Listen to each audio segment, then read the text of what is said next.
Hello and welcome to Money Girls Quick and Dirty Tips for a Richer Life. I'm your host, Laura Adams. This episode is about a great way to save for a child's education using Coverdell Education Savings Accounts. In last week's show, I discussed the advantages of using 529 plans to save for higher education. Today's topic is about another tax-advantaged account that can be used to save for any level of education, from kindergarten through graduate school. It's called a Coverdell Savings Account. Coverdells also differ from 529 plans because they're not as flexible. They place limitations on who can contribute, how much can be contributed each year, and the age of the student who'll use the funds. When you open a Coverdell, the account must be for a designated beneficiary who's under the age of 18. After the student's 18th birthday, no more contributions can be made unless the account is for a special needs beneficiary. The funds must generally be used by the time the student reaches age 30 in order to avoid taxes and penalties. With Coverdells and 529 plans, your contributions and earnings always grow tax-free as long as distributions are used to pay for qualified expenses at eligible schools.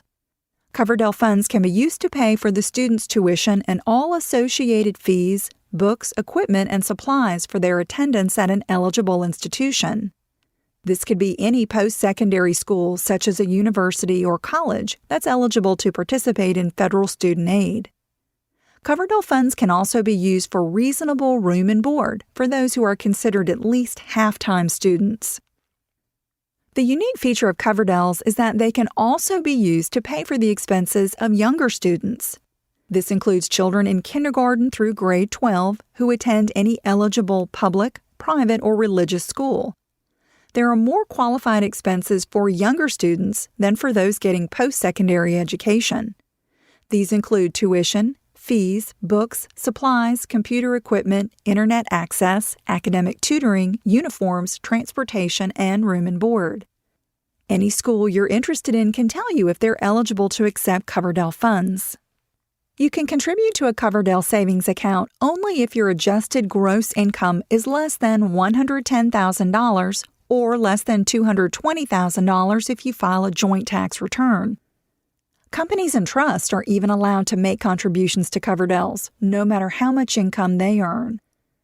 There's an annual contribution limit of $2,000 per student. This limit applies even if more than one Coverdell account has been opened or more than one person makes contributions for the same beneficiary. Consider this scenario. After a lucky child is born, her parents decide to set up a Coverdell for her, and her grandparents also decide to set one up. This is fine as long as the total contributions for the child to all her Coverdell accounts don't exceed $2,000 per year. If the parents were to contribute $500 and the grandparents $1,500, together they have maxed out the allowable yearly limit for the child. If you want to save more than $2,000 a year for a child's education, you can also open and contribute to a 529 plan for them in the same year.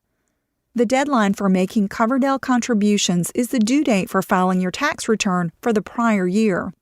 So if you want to contribute to a Coverdell for the 2008 tax year, you have until April 15th of 2009 to do it. Here's a tip if you earn too much to contribute to a Coverdell. Simply gift the money to the student and help them open up the account for themselves.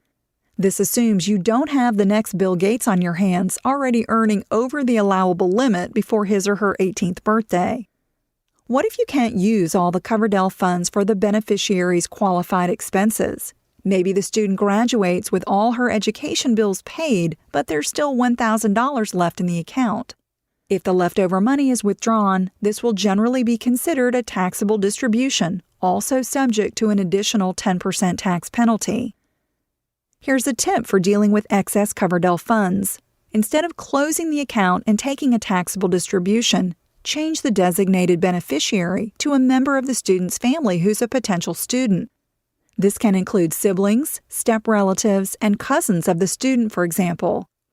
See IRS Publication 970 for complete details on Coverdell accounts and a list of qualified family members for making a beneficiary change. Coverdells can be opened with traditional or online brokerages, as well as with many banks and mutual fund companies. I'll include a link in the show notes at moneygirl.quickanddirtytips.com to some low-cost Coverdell providers. Coverdells are great if you're saving for a younger child's elementary or high school education. But when you're saving only for college expenses, consider the advantages of the 529 plan. As I discussed in last week's show, 529 plans have no limit for annual contributions and offer more flexibility than Coverdells when saving for higher education.